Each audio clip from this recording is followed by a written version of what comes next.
Salut les amis, je suis ravi d'accueillir Romain qui va nous raconter son histoire avec sa Cartier Santos XL. Rendez-vous compte, il a été coopté en live par Emilien qui nous présentait sa Tag Heuer Monza. Mais va-t-il être aussi passionnant qu'Emilien, car il y a tant à dire sur Cartier.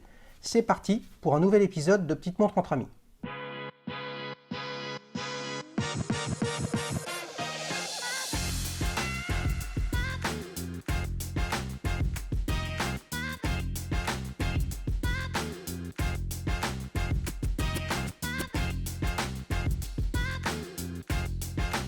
Salut Romain, ça va? Ça va très bien, Xavier. Oui, je suis ravi de t'accueillir. Merci à toi de me recevoir. T'es arrivé comme la vitesse de la lumière. Un Je suis invité parle du fameux Romain avec sa Cartier Santos XL et te voilà. Exactement, je me suis dit que c'était la bonne occasion. Tu m'as fait une très belle invitation accompagnée de bruit de trompette. J'ai pas peur de Écoute, on va voir si tu auras les trompettes ou les encouragements. On verra ça tout à l'heure. Est-ce que tu es venu avec ta Cartier Santos? Oui, j'ai fait l'oublier, mais je me suis dit que ça valait peut-être le coup de la prendre pour te la montrer. Il est chaud Romain les amis, je sens qu'on va se régaler. Alors là voilà, cette Cartier Santos. Belle prise en main, hein. J'aime bien spontanément comme ça. Alors tu l'as acheté quand? Pourquoi? Raconte-nous un peu toute ton histoire. Ouais, alors je l'ai acheté en septembre. Ouais. Et en fait, moi tout simplement, l'année dernière, ça a été la première année où j'ai travaillé. Et je m'étais toujours dit que lorsque je ferais mon premier job, je m'achèterais une montre à la fin de l'année pour fêter cette rentrée dans le milieu du travail. Et Donc avant tu glandouillais comme les étudiants quoi. Exactement, comme Emilien le fait actuellement. Un petit coup de trompette pour toi Emilien, je sens qu'on va beaucoup parler de toi. Donc c'est le cadeau en fait pour ton premier boulot. C'est le cadeau que je me suis fait à moi-même, oui, exactement. Ouais. Mais ça tu te rends compte, hein, quel âge tu as Romain? J'ai 22 ans. 22 ans, ouais. Bon, ok, tu pourrais être mon fils. Hein, mais ça veut dire qu'à jamais, tu vas être fan de Cartier. Ouais, je le suis devenu très rapidement et c'est pour ça que j'ai acheté cette montre. Ça a été un véritable coup de cœur. Alors pourquoi une Cartier? Plutôt pourquoi une Santos, ça serait ça la question. Ça envoie, pas mal. En fait, tout simplement, j'ai été à un rendez-vous professionnel l'année dernière avec mon responsable. Ouais. Et à ce fameux rendez-vous, le client avait ce modèle en main. Et la Cartier Santos, c'est une montre que je connaissais, mais au final très mal. Ouais. Et pendant tout le rendez-vous, j'ai été fasciné par cette montre que je trouve incroyable. C'était celle-là, la Santos XL? C'était exactement ce modèle, donc okay. Santos grand modèle avec fond blanc. Le même modèle.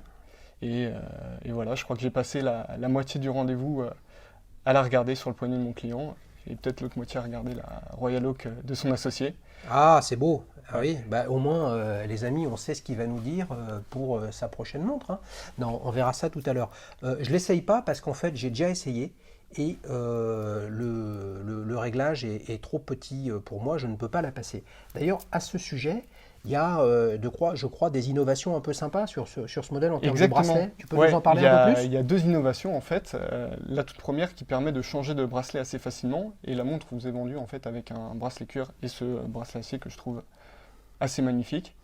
Et la seconde innovation en fait, elle se passe sur le bracelet. Ouais. Elle permet de changer les maillons très très facilement. On n'a pas besoin d'aller chez un AD ou autre pour pouvoir l'adapter à son poignet. Ça c'est quand même plutôt cool. Donc, quand on sait qu'on... Cartier te dit pas, les amis, comme d'autres marques, suivez mon regard, qu'il faut aller chez un AD pour se faire régler son bracelet. Là, tu peux tout faire tout seul. C'est-à-dire que tu appuies sur la petite encoche là, entre les cornes et le bracelet se sépare. Le bracelet se sépare. D'accord. Tu peux nous montrer simplement comment tu fais? Il faut avoir un peu d'ongles. On fait comme ça. Ouais. Et hop, ça vient tout seul. D'accord. Donc là, tu fais ça pour... Voilà, il faut faire ça pour les deux. Pour les deux. Et quand tu mets ton bracelet cuir, tu gardes la boucle déployante qui va avec. Oui, c'est ça, il y a une boucle sur le bracelet cuir. Ah, ok, mais tu mets pas cette boucle déployante. Non, du tout. Ok, donc ça, c'est pour séparer le bracelet. Là, tu enlèves le bracelet, tu mets ton bracelet cuir. Si tu veux faire ton réglage de bracelet, pas le réglage fin, faut pas exagérer. Là, ils sont forts Rolex là-dessus. Hein, mais si tu veux enlever un maillon, par exemple, comment tu fais? Pareil, il y a un petit système d'encoche presque invisible à l'œil nu sur les derniers maillons. Ouais. Il suffit d'appuyer pareil une fois de plus avec le pouce. Et donc, il y a le maillon qui part. Ouais. On tire dessus. Ouais. Et hop, wow. Ça se défait comme ça. Et le maillon, on peut tirer autant qu'on veut, il partira pas, il reste scotché à la montre, ce qui évite de les perdre. Ok, donc ça veut dire, par exemple... l'été il fait un peu chaud ou tu as trop abusé lors des fêtes en mangeant un peu trop, tu as le poignet qui a grossi et là tu peux optimiser la taille de ton bracelet. Exactement, En toute autonomie. en toute autonomie. Qu'est-ce que vous en pensez les amis? Dites-nous en commentaire si ça c'est un truc sympa. Puisque là on a une montre avec finalement un bracelet intégré qui se désolidarise, il se désintègre même. C'est pas mal du tout. Dites-moi en commentaire ce que vous en pensez. Tu sais que tu dois me donner un adjectif sur cette montre? Ouais. Est-ce que tu as réfléchi? Parce que maintenant ils viennent, les mecs ils bossent. Hein. Ils passent des heures, ils vont en formation pour trouver l'adjectif qui va faire mouche. Alors, lequel? Ouais, j'ai réfléchi un peu et je pense que c'est surprenante. Ouais. Parce que voilà, c'est une montre. T'as réfléchi longtemps là pour ça ou? J'ai Ouais. consulté des amis. Ouais. Ah, ok. Et ouais, c'est surprenante parce que voilà, c'est une montre que moi j'avais l'impression de connaître. Quand je l'ai montré à des amis, pareil, tout le monde connaît le nom Santos et tout, mais quand on l'a au poignet ou quand on la voit tout simplement, je pense qu'on la redécouvre. Et moi, c'est pour ça que je l'ai acheté parce que quand je l'ai découvert, je suis tombé complètement red dingue de ce design. Ça marche. Et de la montre, Donc tu l'as vu au poignet lors d'un rendez-vous professionnel. Qu'est-ce que tu as fait après? Tu es allé la voir, comment tu t'y es pris pour l'acheter? Et ben en fait, je l'ai vu donc au poignet du client et dans ma tête, il y a tout de suite quelque chose qui est apparu assez vite parce que bon, dès que je vois une montre au poignet de quelqu'un, je me dis pas que je vais aller l'acheter, ça serait trop beau. Ouais. En fait, j'ai le frère d'un ami qui travaille pour le groupe Richemont. Ah, c'est beau ça, c'est beau. Le fameux Huggy des bons tuyaux, hein, c'est celui-là. Donc tu l'as sondé, etc. Et on va dire que tu as pu l'avoir. Tu as pu l'avoir plus rapidement ou tu as pu l'avoir moins cher? C'est quoi l'idée? J'ai pu l'avoir moins cher. Moins cher, Voilà. ok. Le frère de mon ami m'avait déjà dit qu'il avait des réductions. Puis, Ok. Non, mais ça, à la limite, ça ne regarde que toi, mais le prix public. le prix public, ça a changé récemment, mais en septembre, c'était déjà passé à 6 850 €. Ok. Ok, donc montre intégralement en acier. Exactement. Hein, avec tout l'ADN de Cartier, on peut le voir sur les images, tout l'ADN. Hein, le saphir, certes synthétique cabochon, les chiffres romains, le cadran, on va dire crème, blanc, écru en tout cas. Ouais. Hein, tout ce qui fait une Cartier.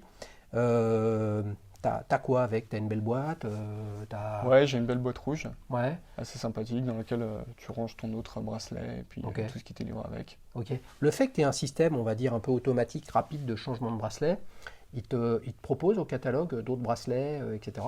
Alors, il y a une ligne de bracelets de différentes couleurs. Ouais, Après, je trouve que c'est des bracelets qui sont sans plus, parce que le cuir est très lisse. Moi, j'aime bien quand il y a un peu de volume sur le cuir. Donc, très honnêtement, le bracelet que j'ai eu avec la montre, D'accord. je l'ai jamais mis.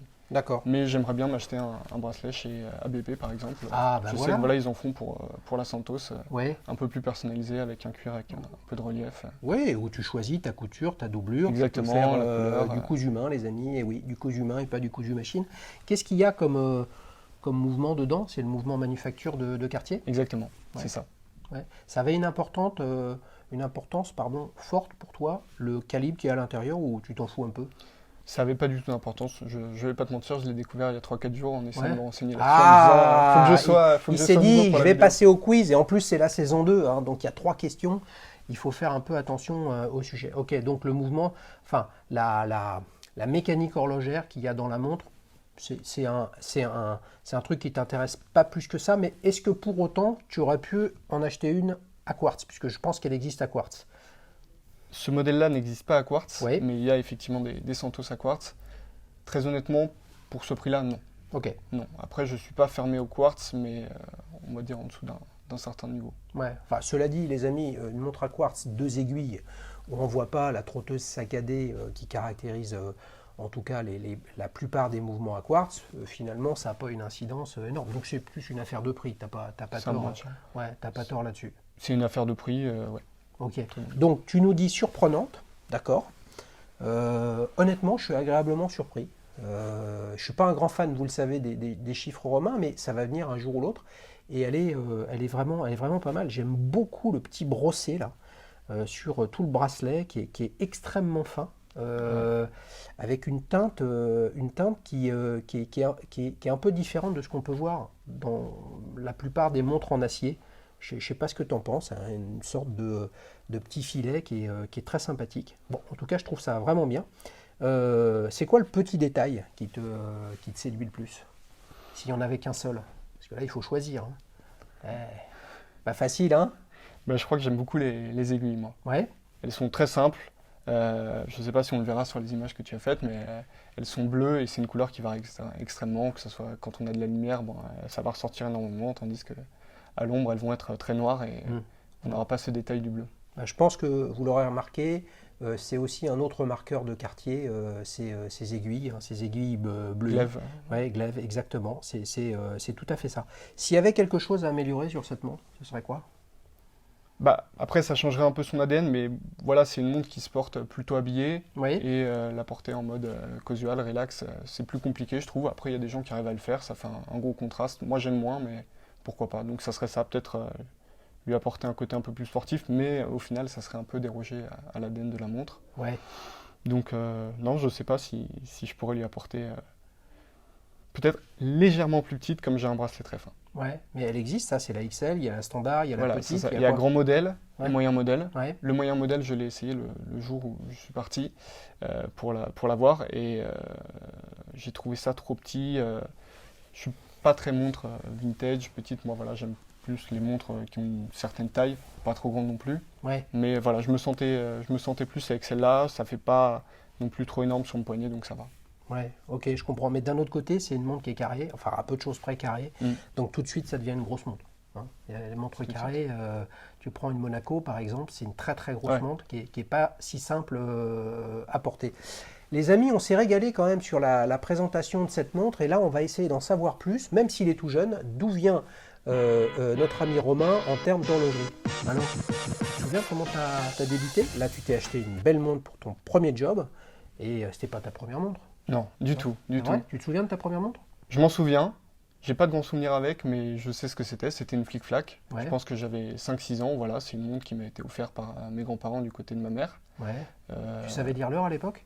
Ou t'as appris à lire l'heure? J'ai appris à lire l'heure avec cette montre. Ouais. Quoi elle ressemblait ta flic-flac? Parce que les amis, les flic-flac, c'est plutôt du 30-35. Hein. On a eu, il y a dernièrement sur la chaîne Maxime qui nous a parlé de cette flic-flac, hein, colorée avec du rose, du bleu. Elle était rose et bleue aussi? Elle était rouge et bleue. Rouge et bleu? Avec une couronne un peu dans le style de plongeuse. Ouais. Je m'en souviens, j'aurais bien aimé je l'ai cherché pendant le confinement en fait chez moi, mais j'ai pas réussi à remettre la main dessus. Donc c'est pour ça que je ne l'ai pas amené, mais j'ai amené une autre montre avec laquelle j'ai beaucoup plus de souvenirs. C'est vrai?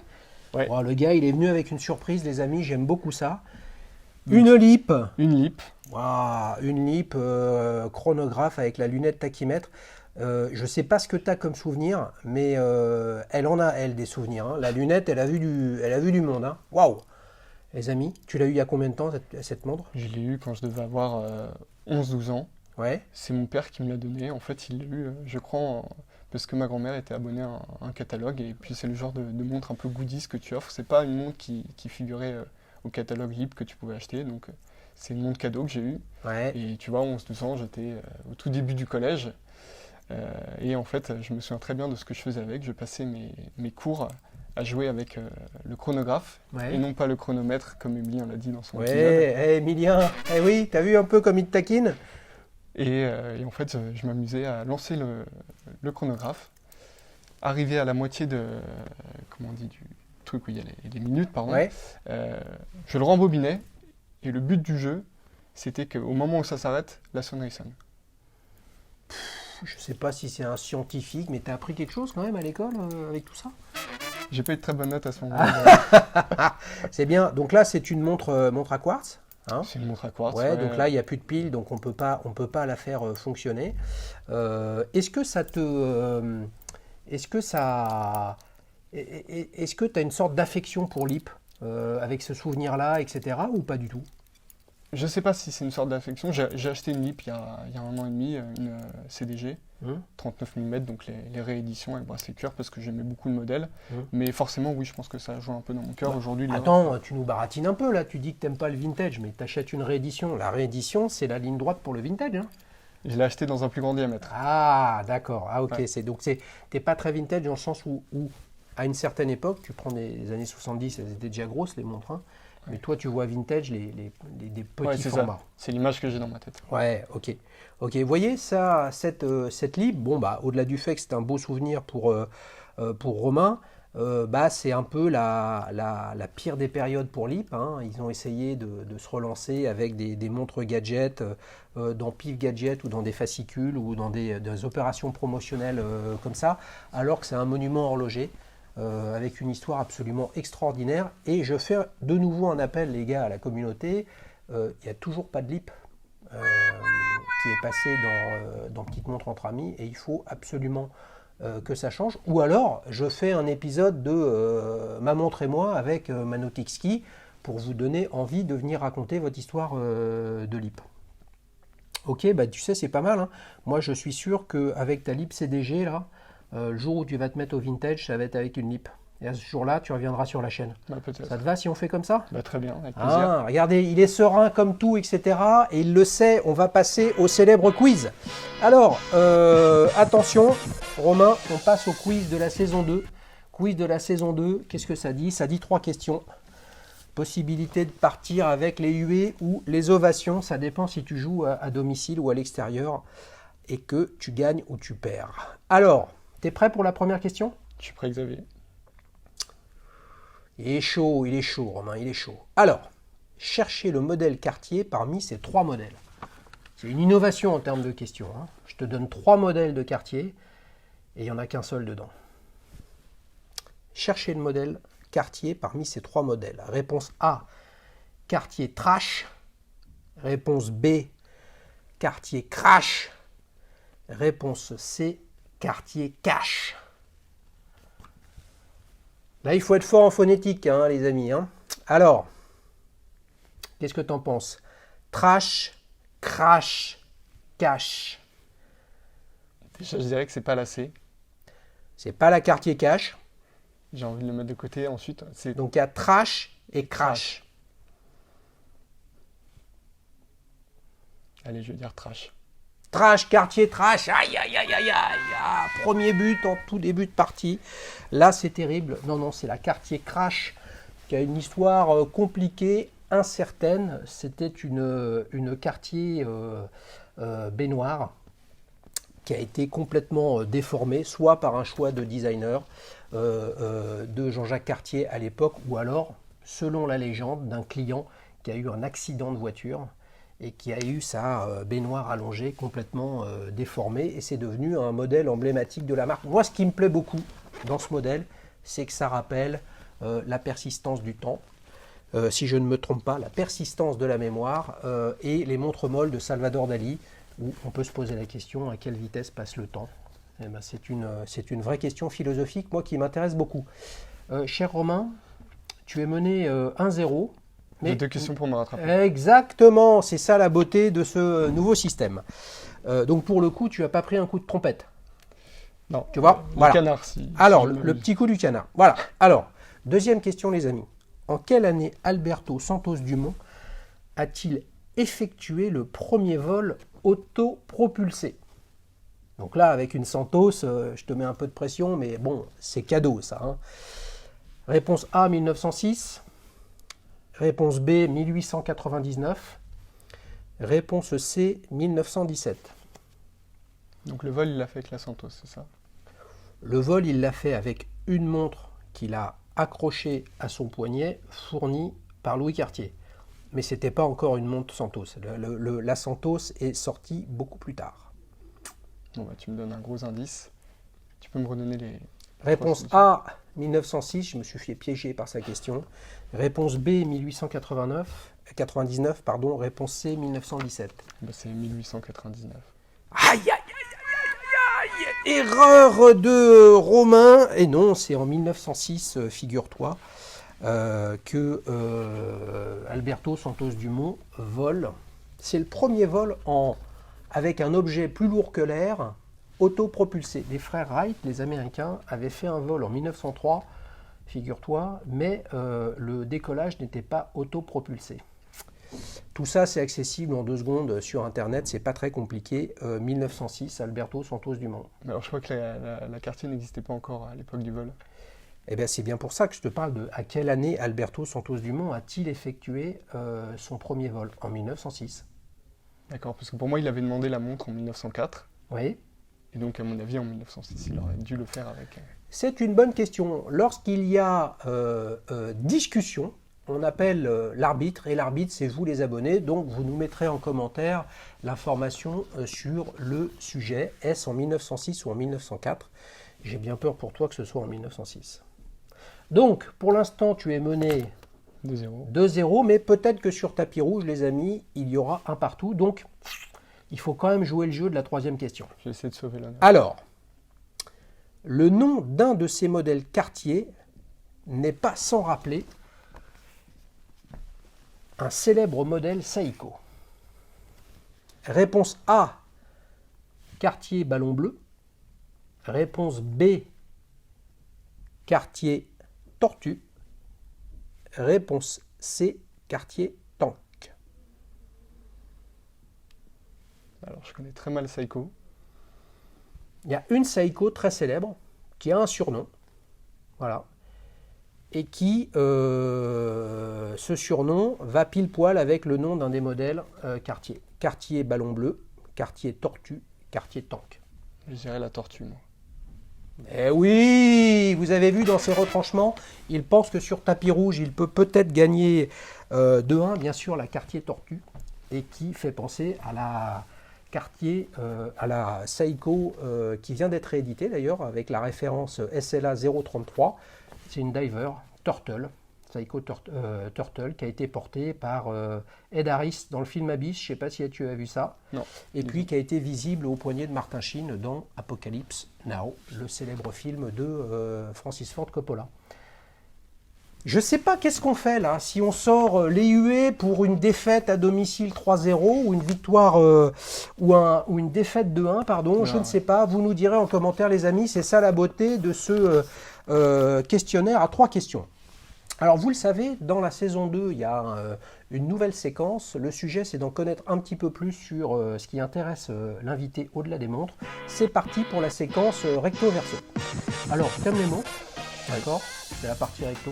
Voilà. Partie verso, est-ce qu'il y a d'autres trucs qui te passionnent, qui t'intéressent dans la vie ? Ouais. C'est vrai ? Moi, j'adore l'automobile, en fait. Ouais. Et c'est cette passion qui m'a fait venir aux montres. Ouais. Donc, T'aimes plus les bagnoles que les montres ? Oui. C'est vrai ? Ouais, c'est vrai. Parce que c'est une passion que j'ai depuis beaucoup plus petit. En fait, les montres, j'ai connu ça en lisant les magazines de voitures. Ouais. Puisqu'il y a énormément de publicité sur Bien l'horlogerie sûr. dans ces magazines. Et C'est la même ça cible que- masculine ? Exactement. Mhm. Et c'est comme ça que j'ai commencé petit à petit à venir sur tout ce qui est montre. Ouais. Est-ce que si tu devais faire un rapport entre horlogerie et automobile, ça donnerait quoi ?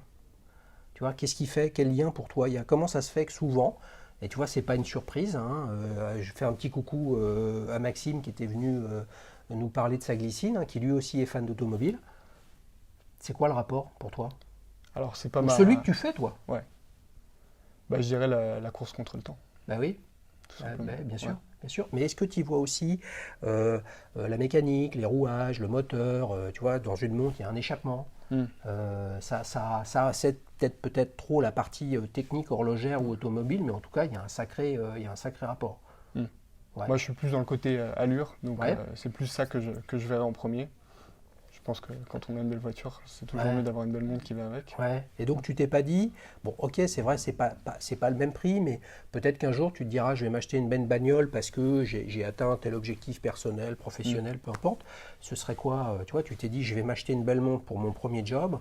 Je sais pas, allez, quand tu auras 30 ans, tu vois, ou 40 ans, tu vois, là, est-ce que tu rêves d'une bagnole ? Il y a un truc, il y a une auto qui te fait rêver. Ouais, j'ai un objectif, c'est la Aston Waouh, Martin waouh, DBS. waouh, waouh, ouf, oui, mais attends, Aston Martin DBS, t'es dans le vintage ?